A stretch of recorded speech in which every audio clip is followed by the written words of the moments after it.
आणि हेच तुम्हाला आणि देवेंद्र फडणवीसांना सांगायचं आहे आपल्या प्रेक्षकांना. हेच आमचं म्हणणं आहे की करकरे शहीद झाले ह्याचं दुःख सर्वात जास्त जर कोणाला असेल तर आमच्यासारख्या धर्मनिरपेक्ष माणसाला, की त्यांच्या जाण्याने जो काही नुकसान भारताच्या राजकारणाचं झालंय ते पुढचे 200 वर्ष भरून येणार नाहीये. त्यामुळे अशा माणसांचा जीव वाचलाच पाहिजे ही भूमिका आमची आहे. आणि त्यामुळे येणाऱ्या काळामध्ये सत्ताधारी पक्षाचा आमदार अत्यंत जबाबदारीने सांगतो की निकृष्ट दर्जाचा ना काम आम्ही केलंय आणि त्यामुळेच महाराष्ट्रातल्या लोकांचा आमच्यावर विश्वास आहे म्हणून आम्ही तिसऱ्यांदा सत्तेत आलेलो आहे.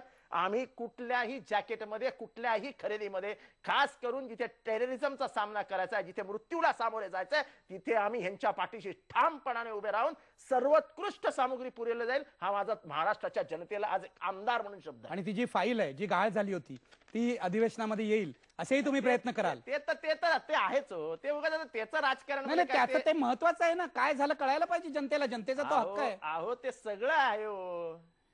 मी शेवट या कार्यक्रमाच्या एवढंच म्हणू शकतो की अत्यंत गंभीर विषय होता आणि हा कशासाठी चर्चा केली तेही आपण तुम्हाला सांगितलं.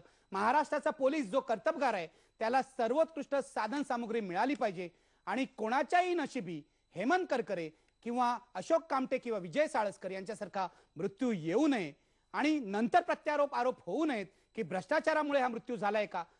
देश कमकुवत करायला जेवढा अतिरेकी जबाबदार असतो तेवढाच देशातला भ्रष्टाचारही जबाबदार असतो हे विसरता येणार नाही. आणि काल पोस्टमॉर्टेम रिपोर्ट ज्यांनी देवेंद्र फडणवीसांनी विधिमंडळात ठेवला त्यांचंही मी अभिनंदन करतो. सर्व पक्षीय आमदारांनी, सर्व पक्षीय लोकप्रतिनिधी राजकारण विसरून या रिपोर्टचा पाठपुरावा केला पाहिजे आणि पोलीस खातं सक्षम बनेल हे बघितलं पाहिजे. शेवटी पुन्हा एकदा आपला प्रश्न बघा, हेमंत करकरेंच्या पोस्टमॉर्टेम रिपोर्टमुळे राज्य सरकारचा खोटारडेपणा उघड झालाय का? बघा पडद्यावर 99% लोक म्हणतायत होय राज्य सरकारने खोटेपणा केलाय. 26/11 पासून धडा घेऊन आता तरी सुधारा. धन्यवाद. पहा फक्त IBN लोकमत.